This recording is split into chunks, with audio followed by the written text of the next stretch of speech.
Hello বন্ধুরা, ধর্ষকের শাস্তি কি হওয়া উচিত? আমাদের সমাজে বিভিন্ন স্তরের মানুষের সাথে আলোচনা করে, সমালোচনা করে, তাদের সাক্ষাৎকার নিয়ে কথাবার্তা বলে শুনে বোঝা গেল যে ধর্ষকের তারা প্রত্যক্ষ শাস্তি চান, জনসম্মুখে বিচার, যে তাৎক্ষণিক বিচার তারা চাচ্ছেন। কারণ হচ্ছে তার বিরুদ্ধে মামলা হলে তাকে ধরতে, গ্রেপ্তার করতে সময় লেগে যায়। তারপর কোর্টে চালানো বিচারিক ব্যবস্থা, আপিল-টাপিল নানান কিছু, এভাবে সে জামিনে ছাড়া পেয়ে আবারও সে কিন্তু ধর্ষণ উৎসবে মেতে ওঠে।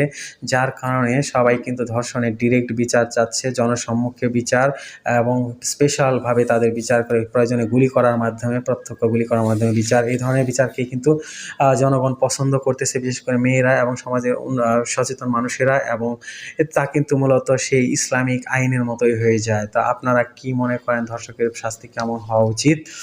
আমাকে কমেন্টস করে জানাবেন, এবং আমার চ্যানেলটা ভিজিট করবেন। আমার ধর্ষণ নিয়ে একটা বিস্তারিত ভিডিও আছে, আপনারা সেটাকে দেখবেন। সবাইকে ধন্যবাদ।